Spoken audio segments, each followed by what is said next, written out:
बेशक ये दुनिया और ये पूरा यूनिवर्स फिजिक्स के लॉस के आधार पर चलता है, लेकिन फिर भी कुछ घटनाएं ऐसी होती हैं जहां ना तो लॉजिक समझ आता है और ना ही साइंस की वो घटनाएं कुछ ऐसे रहस्यमय तरीके से होती हैं जहां हमें उनको एक्सप्लेन करने के लिए कुछ ऐसा सोचना पड़ता है जिस पर शायद हम खुद भी बिलीव नहीं करते। और हाँ, ऐसी घटनाएं सच में होती हैं। Welcome to the unexplained world, जहां आज हम जानेंगे कि कैसे 3 लोग बीच समुद्र में गायब हो जाते हैं और उनका कोई सुराग नहीं मिलता। 3 दिन बाद उनकी बोट अथॉरिटीज को मिलती है, लेकिन उस बोट पर वो कुछ ऐसा देखते हैं जिससे उनकी आंखें फटी की फटी रह जाती हैं। जिसके बाद उस बोट को एक घोस्ट शिप का नाम मिल जाता है। तो आखिर क्या हुआ था उस बोट पर? आखिर कहां गए वो 3 लोग?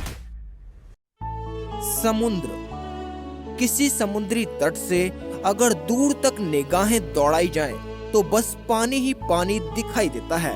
एकदम शांत नीला समुद्र और किनारे पर झटपटाती छोटी छोटी लहरें। क्या समुद्र के बीचों बीच भी ये इतना ही शांत रहता है? समुद्र की ताकत के आगे इंसान छोटा मालूम पड़ता है और उसकी मशीनरी बेबस हो जाती है। पायरेट्स। ये सुनकर शायद आपको पायरेट्स ऑफ द कैरेबियन के जॉनी डिप याद आ जाएं, लेकिन इतिहास गवाह है कि जितने समुद्री जहाजों को समुद्र ने नहीं निगला होगा, उससे कहीं ज्यादा इन समुद्री डाकुओं की वजह से लावारिस समुद्री जहाज अक्सर देखने को मिल जाते थे। समुद्री डाकू एक डर और दहशत बन चुके थे। ऐसे कई किस्से हमें इतिहास में सुनने को मिल जाते हैं जहां समुद्री लुटेरों ने जहाज के जहाज लूट लिए, किनारे बसे गांव के गांव उजाड़ दिए। लेकिन ये बातें पुरानी हैं। सन 2007 में ऑस्ट्रेलिया के समुद्री इलाके में हुआ एक हादसा हमेशा के लिए रहस्यमय बनकर रह गया। 15 अप्रैल 2007 संडे का दिन था और सुबह सुबह 3 लोग एयरलिन बीच ऑस्ट्रेलिया से अपनी यात्रा शुरू करते हैं। उनकी ये यात्रा काज 2 नाम के इस जहाज पर होने वाली थी। जहाज के मालिक और कैप्टन थे डैश वेटन, जो कि 56 साल के थे। क्रू में 2 और लोग थे, जेम्स टनस्टेड उम्र 69 और पीटर जोहन टनस्टेड उम्र 63। तीनों ही रिटायर्ड मैन थे और अच्छे दोस्त भी। वेटन को काज 2 याच पर्थ लेकर जाना था। सिक्योरिटी रीजन की वजह से वो ये सफर अकेले नहीं करना चाहते थे, इसीलिए उन्होंने अपने दोस्तों को भी साथ ले लिया था। उनकी ये यात्रा 8 हफ्तों की होने वाली थी, लेकिन शायद वो ये नहीं जानते थे कि उनका ये सफर उनकी जिंदगी का आखिरी सफर होने वाला था। वो समुद्र में उतर चुके थे, सफर शुरू हो चुका था। बोट पर जिन लोगों ने उन्हें आखिरी बार देखा था, वो बताते हैं कि तीनों बहुत खुश थे। ऐसा नहीं लग रहा था कि वो डरे हुए थे या किसी तरह से नर्वस थे। ये उनकी जिंदगी की सबसे बड़ी ट्रिप थी, इसलिए जेम्स टनस्टेड इन यादों को सहेजने के लिए एक वीडियो फुटेज रिकॉर्ड करते हैं। वीडियो फुटेज में दिख रहा है कि पीटर टनस्टेड बोट के पीछे बैठकर फिशिंग कर रहा था और वेटन काज 2 के स्टीयरिंग के पास था। वीडियो फुटेज देखकर अंदाजा लगाया कि ये वीडियो सुबह के 10 बजे के करीब शूट किया गया था। वीडियो में सब कुछ नॉर्मल दिख रहा था, लेकिन फिर ऐसा क्या हुआ कि ये तीनों लोग समुद्र के बीचों बीच गायब हो गए। सफर के 3 दिन बाद 18 अप्रैल 2007 को एक हेलीकॉप्टर काज 2 को ऑस्ट्रेलिया के दी जायंट बैरियर रीफ में स्पॉट करता है। काज 2 अपने रास्ते से भटक चुका था, वो अपने रास्ते पर नहीं था। 20 अप्रैल को मैरीटाइम अथॉरिटीज उस बोट पर जाती हैं। बोट का हाल देखकर वो एकदम हैरान थे। बोट एकदम नॉर्मल कंडीशन में थी, लेकिन क्रू का कोई नामो निशान तक नहीं था। तहकीकात के दौरान ये पाया गया कि काश-2 पूरी तरह सर्विसेबल कंडीशन में था। उस तरह बोट को छोड़ने का कोई मतलब नहीं बनता। बोट को देखकर लग रहा था कि क्रू अभी बोट पर ही थे, लेकिन अचानक से गायब हो गए, क्योंकि काश-2 पर फूड सप्लाईज काफी मात्रा में थी। टेबल पर फूड और कटलरी ऐसे ही पड़ी हुई थी। ऑन बोर्ड रखा लैपटॉप अभी भी चल रहा था। बोट का इंजन भी ऑन था। एक तरफ जेम्स टनेस्टेड के कपड़े भी रखे थे। ऑफिशियल्स ने यह भी कंफर्म किया कि बोट पर सभी इमरजेंसी सिस्टम जैसे कि रेडियो और जीपीएस पूरी तरह से वर्किंग कंडीशन में थे। बोट पर लाइफ जैकेट्स भी पड़ी थीं, जिनका इस्तेमाल भी नहीं किया गया। एक छोटी बोट भी थी जो काश-2 के पिछले हिस्से से अभी भी बंधी हुई थी। सब कुछ नॉर्मल था। ऐसा लग रहा था कि मानो क्रू को किसी सुपर पावर ने ऐसे ही अचानक गायब कर दिया। इस माहौल में सिर्फ एक चीज थी जो अजीब दिख रही थी, और वो थी उस बोट की सील जो पूरी तरह से फट चुकी थी।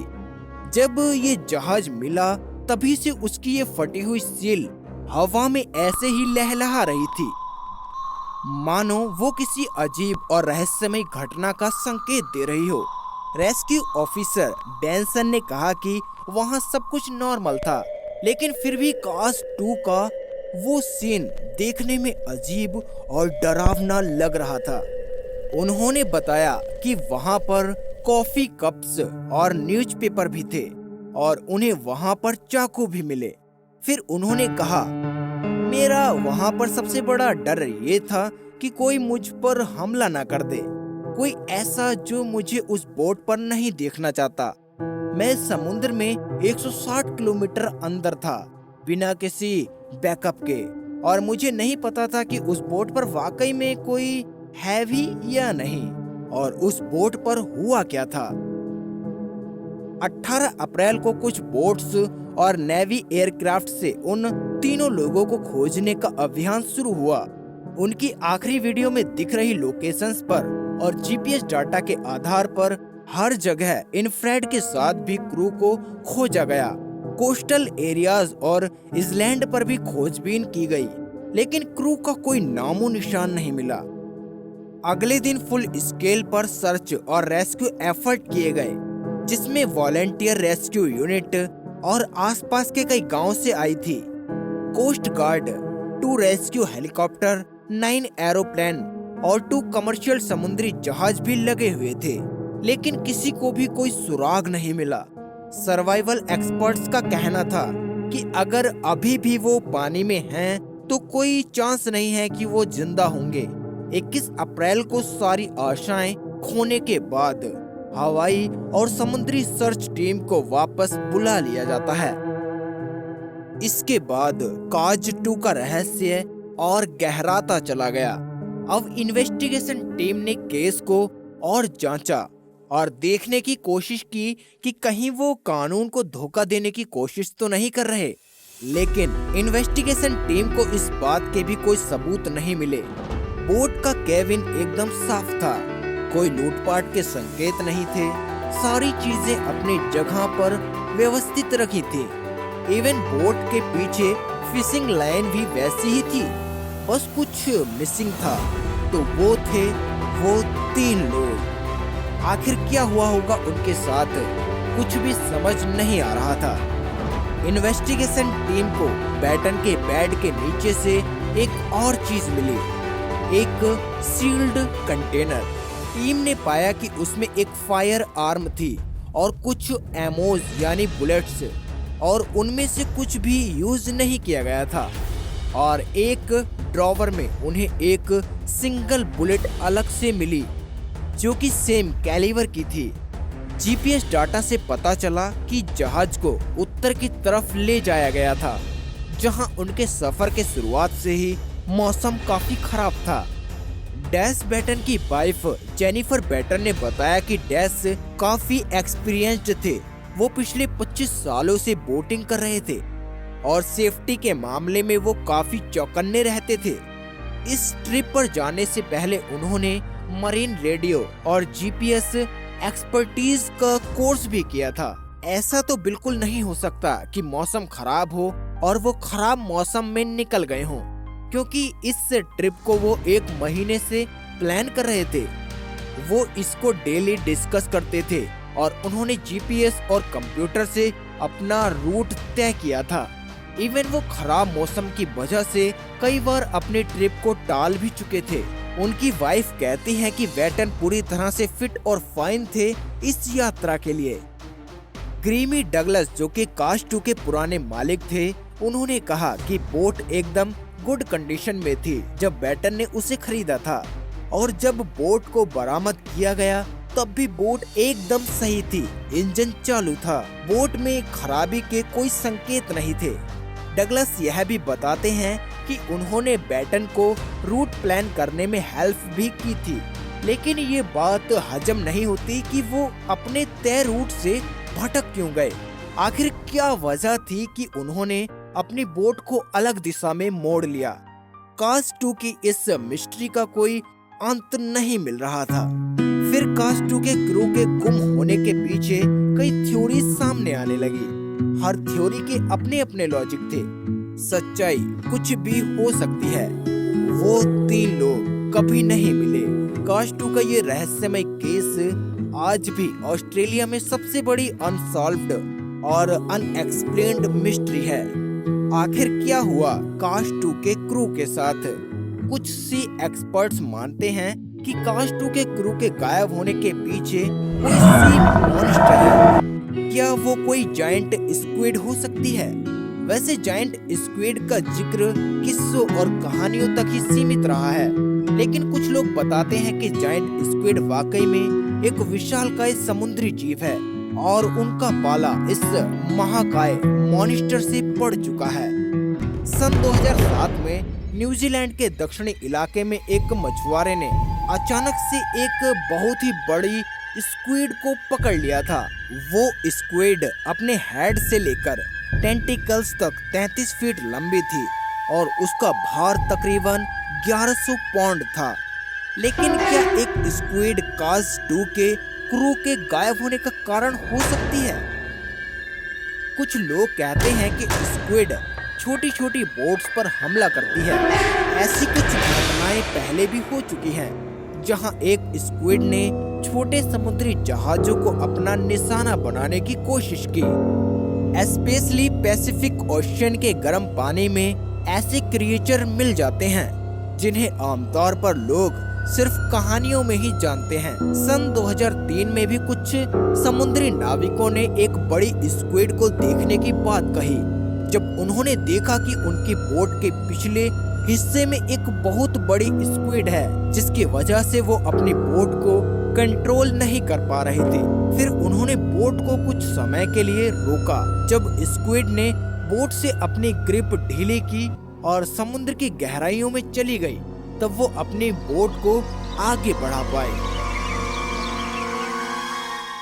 समुद्र में स्क्विड को देखने के कई केसेस सामने आते रहे हैं, लेकिन स्क्विड इतनी अग्रेसिव नहीं होती। ऐसा हो सकता है कि पानी की गहराइयों में रहने वाली स्क्विड जब ऊपर देखती है तो उसे छोटी छोटी बोट्स की परछाई देखकर लगता होगा कि शायद वो कोई बड़ी व्हेल या बड़ी मछली है जिसे वो खा सकती है। शायद इसीलिए स्क्विड इन बोट्स पर हमला करती है। कई बड़ी मछलियों और इवन व्हेल के शरीर पर भी सर्कुलर मार्क्स देखे गए हैं, जो कि स्क्विड के काटने पर ही बनते हैं। तो क्या कास्ट 2 पर स्क्विड ने हमला किया था, जिसके बाद वो तीनों गायब हो गए, या फिर इसके पीछे कोई और भी हो सकता है? कुछ लोग मानते हैं कि कास्ट 2 के क्रू के गायब होने के पीछे किसी रहस्यमयी समुद्री ताकत का हाथ है, लेकिन वो कोई स्क्विड नहीं बल्कि एलियंस हो सकते हैं। यूएसओ यानी अनआइडेंटिफाइड सी ऑब्जेक्ट्स। जैसे लोग यूएफओ यानी कि अनआइडेंटिफाइड फ्लाइंग ऑब्जेक्ट को देखने का दावा करते हैं, वैसे ही बहुत से ऐसे लोग हैं जो समुद्र में से ऐसी ही उड़न तश्तरी निकलते हुए देखने का दावा करते हैं। इतिहास में ऐसे भी केसेस मिले हैं जहां 2-3 नहीं बल्कि 10-10 लोग समुद्री जहाज से ऐसे ही गायब मिले। कास्टू का केस काफी हद तक एलियन से जोड़कर देख सकते हैं कि कैसे वो अपने काम करते करते ही अचानक से गायब हो गए। लेकिन एलियन नाम सुनते ही ये सच्चाई से दूर भागता हुआ लगता है। तो क्या कास्टू की कोई रैशनल एक्सप्लेनेशन है, जैसे कि खराब मौसम? अथॉरिटीज का मानना है कि जब तीनों लोग कास्टू पर सफर के लिए निकले, उसके तुरंत बाद मौसम एकाएक बिगड़ गया, जिससे हो सकता है कि उन्हें काफी दिक्कत का सामना करना पड़ा होगा। लेकिन इस थ्योरी के साथ दिक्कत ये है कि केविन, टेबल और बाकी चीजें देखकर ऐसा लगता नहीं कि ऐसी कोई सिचुएशन पैदा हुई होगी। जेम्स टेनेस्टेड के कपड़े एक जगह रखे हुए थे, फिशिंग लाइन भी एक्टिव थी, एक लाइफ जैकेट अपनी जगह पर थी। इन सब चीजों को देखकर तो बिल्कुल नहीं लगता कि वो लोग किसी तरह की मुसीबत में थे। तो क्या उनको किडनैप कर लिया गया था? ये संभावना हो सकती है, लेकिन बोट की कंडीशन को देखते हुए अथॉरिटीज ने किडनैपिंग की संभावना से इनकार कर दिया। अगर वाकई में अगर ऐसा हुआ होता तो वहाँ जरूर स्ट्रगल के निशान होते। वो अपना बचाव करने की कोशिश करते। अगर कोई बोट पर धावा बोलता तो बोट पर उनके निशान जरूर मिलते। अगर बोट चोरी करने के इरादे से हमला किया गया होता तो बोट ऐसे भटकती हुई ना मिलती। और अगर उन 3 लोगों को मारने के इरादे से कोई आया था तो वहाँ किसी तरह के हाथापाई के निशान नहीं थे, ना कोई खून के ट्रेसेस थे। और अगर ऐसा हुआ भी होता तो उनके पास बंदूक थी, लेकिन बंदूक का कोई इस्तेमाल नहीं हुआ। ये थ्योरी भी किसी खास कंक्लूजन पर नहीं पहुंचती। एक थ्योरी ये भी दी जाती है कि उनकी बोट एक सैंड बार में फंस गई थी। जॉर्ज पॉइंट के पास उन्होंने रेडियो से आखिरी बार संपर्क करने की कोशिश भी की थी। एक्सपर्ट्स मानते हैं कि तीनों बोट को रेत से बाहर निकालने के लिए नीचे उतरे होंगे, लेकिन अचानक ही हवा के एक तेज झोंके से बोट अनकंट्रोल्ड होकर समुद्र में बह गई होगी और उनके ऊपर जाने के लिए कोई ऑप्शन नहीं बचा होगा। ये इस बात को एक्सप्लेन करता है कि सब लोग अचानक अपना काम छोड़कर क्यों बोट से नीचे उतरे। ये सुनने में अजीब लगता है, लेकिन ऐसा हो सकता है। अगर ऐसा है तो वो समुद्र के उस सैंड बार पर ही रह गए होंगे और बड़ी समुद्री लहर ने उन्हें निगल लिया होगा। कुछ थ्योरी ये भी कहती हैं कि पीटर टनस्टेड जो कि फिशिंग कर रहे थे, वो या तो किसी झटके से या फिशिंग लाइन के किसी बड़ी चीज से उलझने से समुद्र में गिर गए होंगे और अपने भाई पीटर को डूबता देख जेम्स ने भी छलांग लगा दी होगी और बैटन ने बोट को रोकने की कोशिश की होगी और हड़बड़ी में उन्हें बचाने के चक्कर में वो भी उस बोट से नीचे समुद्र में गिर पड़ा होगा। नीचे गिरने के बाद बोट पर दोबारा ऊपर आना लगभग इम्पॉसिबल था। तीनों लोग काफी उम्र दराज थे और उन्हें अच्छे से तैरना भी नहीं आता था। वो किसी भी तरह से कास्टू पर नहीं जा सकते थे। इस दुखद घटना ने उनकी जिंदगी छीन ली और इस घटना को इतिहास की सबसे रहस्यमय घटना बना दिया। लेकिन इससे उस बोट की सील क्यों इतनी फटी हुई थी, इसका कोई जवाब नहीं मिलता। कास्टू की सील बहुत बुरी हालात में थी। क्या हुआ था बोट पर? अगर बहुत तेज हवाएं चली थी जिसकी वजह से सील फट गई, तो फिर केविन इतना व्यवस्थित कैसे था? कास्टू का ये रहस्य शायद कभी न सुलझ पाए। लेकिन एक बात तो तय है कि समुद्र वाकई में ऐसे रहस्यों से भरा पड़ा है और ऐसी बहुत सी अनएक्सप्लेन्ड कहानियां हैं आपको सुनाने के लिए। दोस्तों, आपको क्या लगता है, क्या हुआ होगा कास्टू क्रू के साथ? क्या वो सच में गायब हो गए? अगर आपके पास कोई एक्सप्लेनेशन है तो कमेंट सेक्शन में जरूर बताएं। ऐसी ही और अनएक्सप्लेन्ड वीडियो के लिए चैनल को सब्सक्राइब करके बेल नोटिफिकेशन को जरूर दबा लें। तो दोस्तों हम मिलते हैं किसी और अनएक्सप्लेन्ड स्टोरी के साथ।